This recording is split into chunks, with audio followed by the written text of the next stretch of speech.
Welcome to another episode of Mexican the Kitchen. The most important thing when making al pastor tacos is the marinade. Everyone has their own marinade, their own recipe. Every taco place you go has their secret recipe, most likely. But in this case, I'm going to use 5 guajillos, 2 ancho chilies, and I'm also going to use maybe 2 chipotles. I'm not going to use dried chipotles, even though you can use those. I'm going to use a chipotle can, and I'm going to use those adobado ones. But you can also use dried one, you can use powdered one. You can maybe change the mix of chilies a bit. This is completely up to you.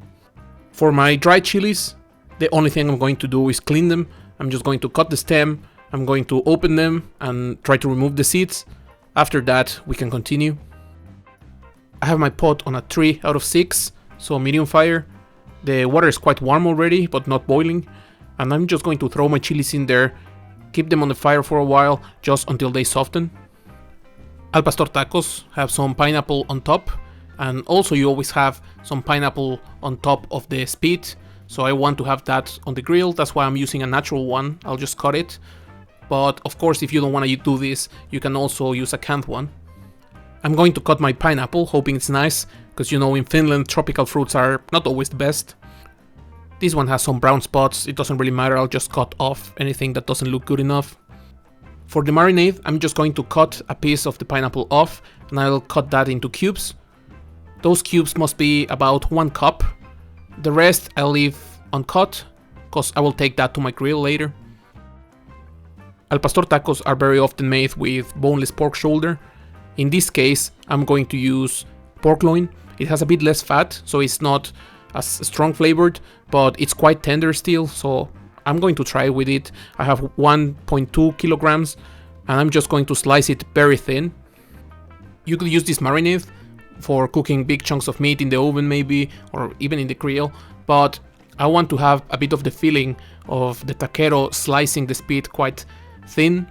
So I'll just make really thin slices, try to make it as thin as possible, and we can continue after that. As you can see, our chilies are quite soft already, so we can take them out of here. I'll set them aside and we can continue making our marinade.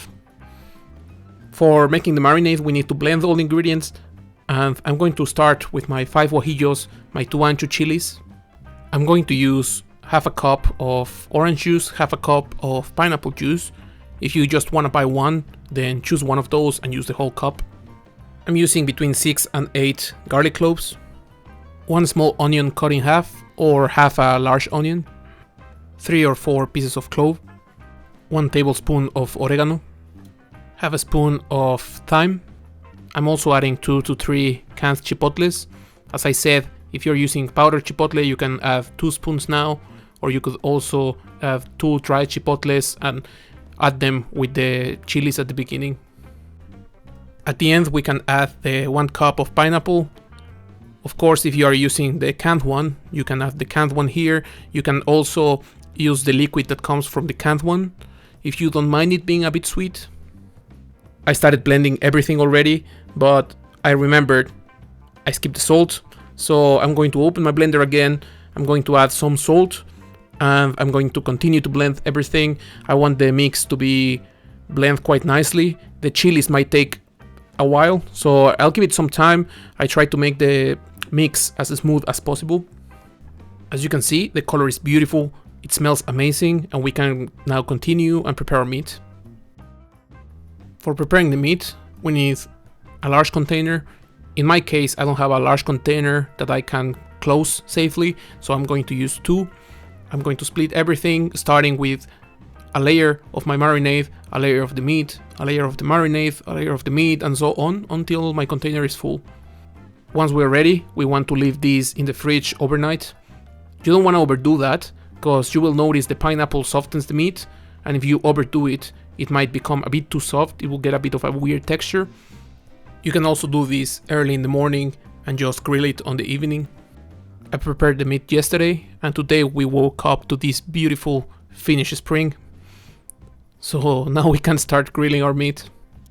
For topping our tacos, we want the usual, some freshly chopped onion, coriander, and some lime. So I'm going to prepare a bit of a plate that we can have on the center of the table, and everyone can put whatever they want on top of their tacos. Here in Finland they have this kind of hut called kota, where traditionally they have been cooking, and they still have many of these in the backyards, in the cabins. You can see it quite nicely around the fire, it's quite cozy, it keeps you warm. I'm used to grilling with coal, but wood is a huge part of the Finnish culture. It's widely used. A lot of people still cook with wood when they go out and grill, so we're going to try that. Here the trick is to prepare the wood with some time. We want to let it burn for a while until it reduces to ashes. It's still burning a bit, but it's not too strong, so we don't want to burn our meat. I really like this grill because it has a bit of an upper level where I put my pineapple. I want it to be warm. It will caramelize a bit, but I don't want it to be too cooked. So this is perfect because it simulates a bit the spit where you have the pineapple on top. If you don't have this setup, just put it on the side, a bit on direct fire, and it will be perfectly fine. This meat will cook quite fast. You have to keep an eye on it. You don't want to overdo it, but at the same time, if you give it a bit of a charred touch, you know, like let the edges char a bit, then you'll get closer to the real texture that you would get in a taco place. This is how my meat looks now, and I'm going to take it out, but of course if you prefer to leave it a bit longer or take it out earlier, it's a personal preference, just make sure it's nicely cooked. For warming up our tortillas, we just put the tortilla on top of the fire, let it be there for a while. At some point we have to flip them, but just cook them until they're soft. If I was a more experienced taco guy working with speed, I would just slice a bit of the pineapple with one hand, catch it on top of the taco on the other hand, but I think cutting a small slice, cutting into tiny strips, will have to do for now. This meat is really tender, you have no idea how easily my knife just slides through. So I'm going to cut these into small pieces, and then we can start putting our taco together. First, we need a tortilla. When you go and order al pastor taco, you would usually get corn, and you can also order a gringa, which is with tortilla, with some cheese, and they build the al pastor taco on top of that. We will top our taco with some coriander, the onion, the pineapple. I'm going to squeeze a bit of lime on top of that, and then we'll finish the whole taco with some nice hot sauce on top. I will leave a link in the description so you can see the playlist where I have all the hot sauces so you can get some ideas. And look how beautiful this taco is. I cannot wait to bite it. Having a taco always brings me back to Mexico, and I just love them. This is how you make al pastor tacos. These are quite nice. It's really good. Really easy, really simple. It's nice to prepare this, and then later on you can just grill everything, have everything ready on the side. You can even build your own tacos when you're sitting by the fire. Really nice. I hope you like it. I hope you press like, subscribe, activate the bell, those kind of things, and see you in the next one.